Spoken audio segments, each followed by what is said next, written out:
Hi, Cody here from Best Hire, and today we're starting off our informational business discussion video series with Andy McCabe from Computer Rescue. And I've seen Andy speak a few times, and Andy is an expert in the field of information and cyber and all that stuff.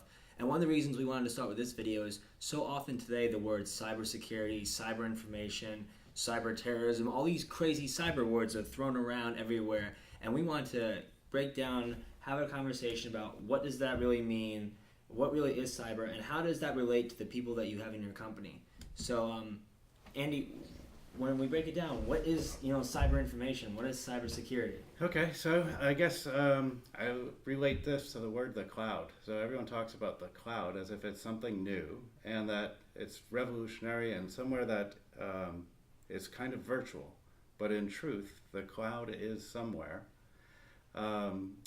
Even if it's not here. And that's really what it means. It's not here or on the mainframe or in a server farm, but there's still data centers. Then those servers and those websites still exist physically somewhere. And the word cyber is a new word that we've applied to a simple concept, which is just information. So the information does exist somewhere. It's either stored on a magnetic media in a computer, optical media in a computer, but it could also be paper in a file cabinet. So really when we talk about cyber and cyber information, we're talking about just information. So a new word, old In a way, it's a buzzword that's been... Exactly. It's been just kind of thrown on there, everywhere from, like I said, cybersecurity to cyber everything now. Exactly. Cyber threats and whatnot.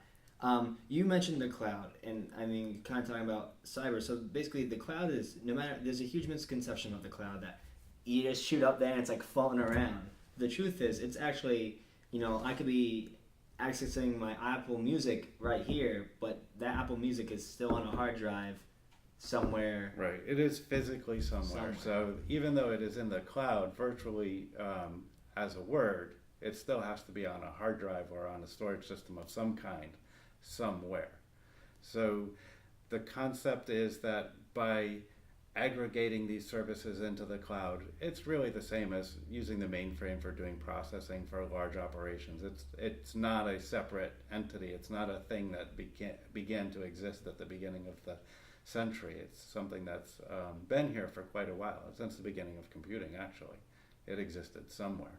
And like I said, with the cyber, with the information is somewhere. If it's in a file cabinet, we have just as much reason to have to protect it as we do if it's on a hard drive on a computer. And it doesn't make it less vulnerable.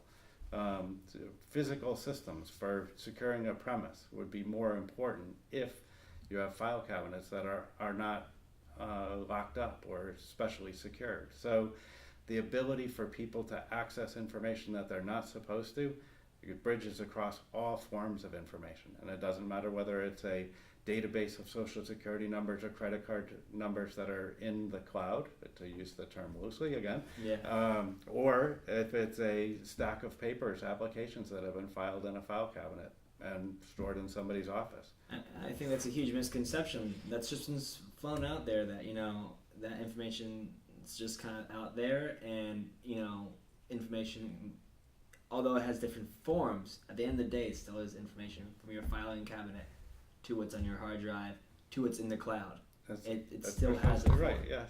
And so I'm an advocate for policy-based security, which means that you have a written procedure for accessing the information, for storing the information, for destroying the information. And all across the board, from computer to my filing cabinet in the corner of the office. And it has to include the physical space as well. So even access to the building or the ability to sit down at somebody's computer has to be controlled. Really? The amount of angle that you can be at from a monitor and be able to view what's on the monitor. It doesn't have to be secure. So I'm not saying that everything has to be to the nth degree. Like our server doesn't have to be, our server might not need to be locked up, but you don't need to put a lock and cage on your computer, you're saying. Exactly. Or you might work in an industry where the information on your screen is not as valuable as it is in another industry. So as you might be familiar, HIPAA regulations are very tight about who can see information. We see that all the time in our field with background checks from all the regulations the federal government puts on people who can or cannot work with different prescription drugs and stuff. And the HIPAA is just insane. You know, It has its place, though. It's very important. And it goes back to this same idea of being able to protect the information. And HIPAA is very explicit as far as how you can handle paper information, how you can handle electronic information. Surprisingly, it uses faxing a lot as a secure technology. It uses mail a lot for a secure technology. In my opinion, they're not any more secure than other means. It might even be flawed to think that way. But in general, if there's a security policy in place that says the person at your desk needs to be escorted by somebody for control purposes, then that would be how you'd handle it in the future. Unfortunately, in a lot of these cases, when you have a policy that's applied by a third party, when there is a problem, the third party just comes back and says, well, this is where you weren't following your policy, and therefore you're still liable for any damages that are consequence. But when I'm talking about security policies, I'm really talking about prevention. I'm talking about how do you take a group of people who handle data and make them more secure, so that it is actually their behavior that dictates whether or not that information will be vulnerable or not. Yeah, getting back to your personnel, when you say, the company, the third party might be like, you didn't do A, B, and C, but you can avoid that completely if you educate your people on the policies, and you say, listen, this is why it needs to be done, and this is why it's important. Yeah, and it's so I know that we're eventually going to come around to background checks, and I'd say for personnel, if I have a policy that says that 100% of my employees have background checks done, I can't apply that sometimes. I apply that all the time. And the importance of the person's behavior inside of the scope of the business is key to whether or not I actually can keep the information secure. So both from a liability standpoint and protection of the people that I work for, my customers. So I need to be able to keep the information secure for both of those reasons. Yeah, and when we were talking a little bit beforehand, we talked about how necessarily you can, let's say you have that policy and you do those background checks, and someone's criminal record, whether it be there or not, can that always be an indication whether or not someone's might for some reason not be adept of following directions or something. So like, would you say going back and calling those personal references, calling those previous employers to see if the person is studious, if they are someone who pays attention, would that be important too? Absolutely, and it's so again, behavior is so key to being able to secure information. So like the policy says that we're going to do this on a regular basis, every person has to do it on a regular basis. So the quality of the personnel is very important. And it comes down to that old saying, you're as strong as your weakest link. And if you for some reason hire that one person that, let's say, isn't doing anything wrong, they're not doing anything of a criminal nature, they don't mean to hurt the company, but they're just not someone who's as astute, and by accident they send an email with some information to someone it isn't supposed to go to. Yeah, absolutely. That's a breach. Yep, and so accidental disclosure is a very high risk. It's I imagine it's fairly common too. More than you would know. I mean, there have been cases where the entire mail lists have actually received HIPAA information by accident. So that's huge. That's the email addresses look similar, but one included 1,000 people and the other one only included one, the person it was intended for. So yes, accidental. And then obviously the risk of malicious is even higher. So if somebody was in a situation where accidental disclosure could be a problem, somebody who's actually maliciously disclosing information is a huge problem. Yeah, because they could, that one person who sends that email will deal with that issue. But if you have someone in there that's why they're releasing information for whatever means it may be. Maybe they have some financial hardship and they're trying to make an extra buck, so they're releasing some information, or maybe, for whatever reason they're doing it, that can be prevented by seeing if, let's say, that person has a series of financial crimes, or if they have a history of, doing A, B, or C, crime in the past. And what we were talking about a little bit more before we started this video is you mentioned to me how emails are the biggest thing now. Everyone's sending emails around. You can't run a business without sending emails. I get tons of them a day. I imagine you do too. And you were telling me beforehand, that so often now you see criminals coming in and trying to get information from the company by faking emails. Yep, that's actually so. Not just emails, it's actual email accounts. And I don't know if you've ever received an email from a friend who's been traveling in a foreign country who suddenly had a hardship. I had a prince from Africa sent me an email a well, while back. Actually, the more common one is that somebody's traveling in London, they've been arrested, they don't have access to their wallet or their phone, and they can't contact you, and they need a little bit of money. Well, actually, so this comes from phishing, and that's phishing with a PH as opposed to FISH. PH. Yeah. And how it works is that somebody will actually trick you into entering your username and password into a site. It could be more than that. It could be driver's license numbers, it could be social security numbers, it could be credit card numbers. But the idea behind the phishing concept is that they will replicate a site that you know and trust, and they will trick you into entering the information into it. Your Google, your Facebook, your Twitter, your all Citibank. Your Citibank. Yeah. Verizon is a common one. So, really? Yep. So they'll trick you into entering your information. Now they have access to your account. But the ones that I've seen the most with are Gmail, Yahoo, AOL accounts. So people are giving up their username and password, going through this fake phishing page. And then that email that you get that says, hey, I'm in England and I don't have a wallet or any money, can you forward some money? That actually comes from the real email account. If you trace it back, it actually goes back to the person. However, it's not the person who entered it. They're just using their credentials. But that's interesting. A larger tendency right now, a larger trend is towards whaling, which is where fishing is the small fish, whaling is the big whale. Yeah, you go out in some boats into the water and harpoon it. So they go after corporates, corporations. They go so after your Travelers, your United Bank. A little bit smaller. A little bit smaller. So these guys aren't going after Boeing. These guys are going after. I don't know if they're trying, but it would be harder to go through. Boeing. Yeah, harder to go after a company that has a established set of security protocols in place to prevent this kind of thing. It works better in an informal setting where the person hasn't had a conversation ahead of time about what to expect and what not to expect. So like your mom and pop insurance shops or something like that, or your mom and pop real estate. Could be law firms are especially vulnerable. But the idea here is that they would come up with an email domain that's very similar to your own, actually get a hold of your email signatures and duplicate them on their correspondence, probably go to the chamber or the town and find out what your executive structure is and know who the actual people are. And all that information, a lot of that's public information from that, I mean, a lot of the states have websites, like Connecticut, we have this thing called CT Concord. You can go in and look up all the officers, all the officers of the company, or if you go on like LinkedIn or something, you can pull a lot of that information without even having to go really far, I bet. And what if the company has it on their own website, providing somebody with the information they need? Or the email address right there. They don't even have to go through the... Well, they do have to create the email domain. So what they do is they now send emails looking like they're coming from a principal of the organization, going to a financial person. Sorry, you mentioned earlier that like they make a fake email. So that might just be like they use a capital instead of a lowercase. Well, capital and lowercase still goes through as the same letter, but they might use a number or a slight misspelling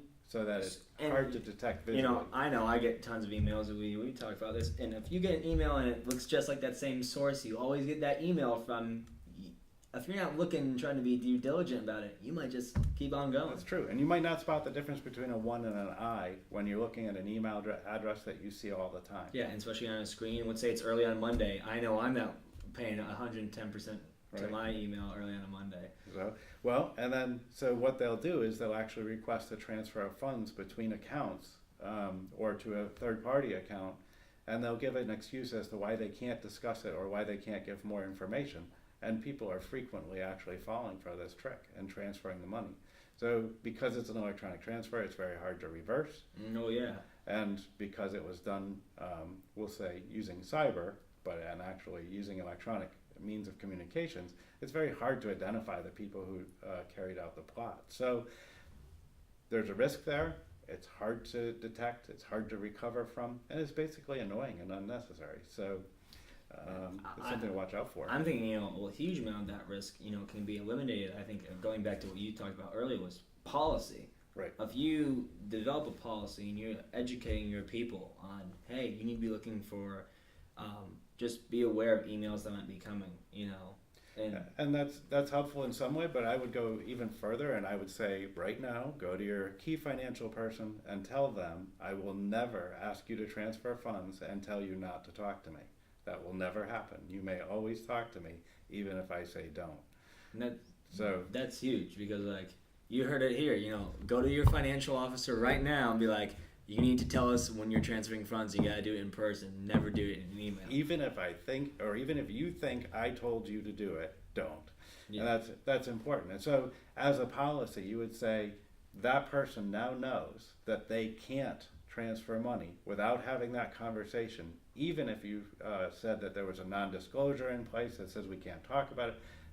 That's just not a situation that's going to happen, and there's no non-disclosure agreement that's going to. I mean, non-disclosures are usually for anything from like personal information to law firm cases, but when it's two financial officers of a company, the same company, right? The same company, that kind of just blows my mind, and I think it all comes back to personnel.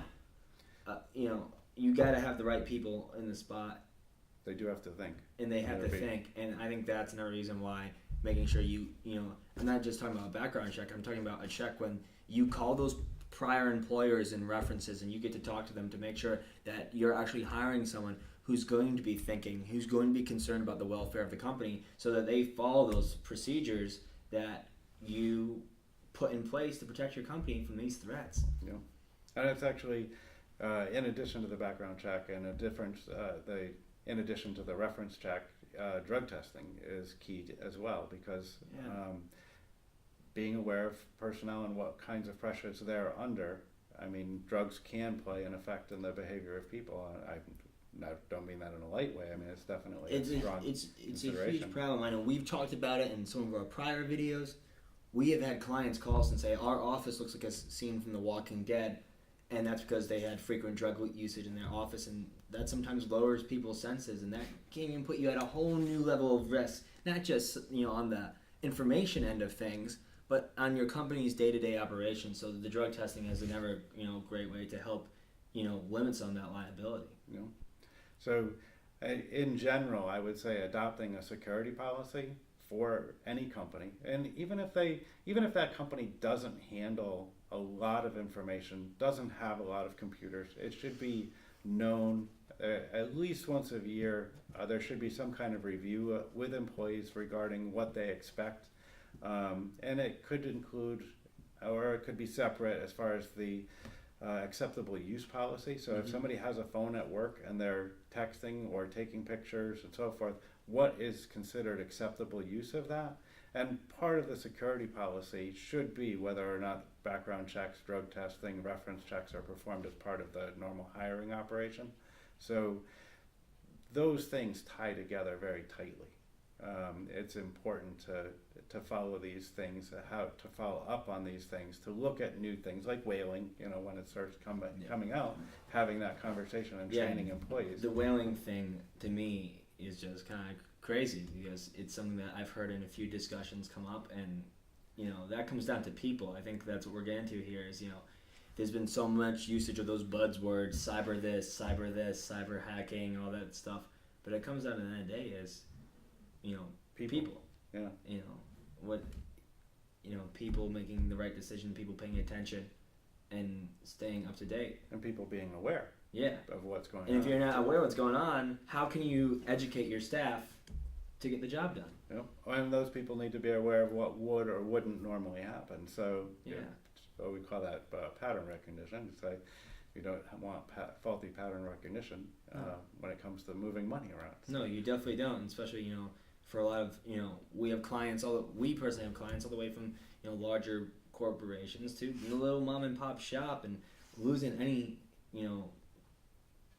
that information through the whaling or the phishing, or someone sending a wrong email and getting fined by the government. The fines or the cost of that is outright. It's huge. Yes, and rightfully so, because it's a serious thing that could hurt you a lot. So it's important, as Andy's talked about, to have those policies and procedures in effect to make sure your staff is educated and aware, because I think it's all comes down to people. Yep, agreed. Well, hey Andy, thank you for joining us today and talking about, I think, which is something that's just so important. Now it's always in the news, from different companies being hacked to someone sending an email to somebody and it ending up in the wrong hands.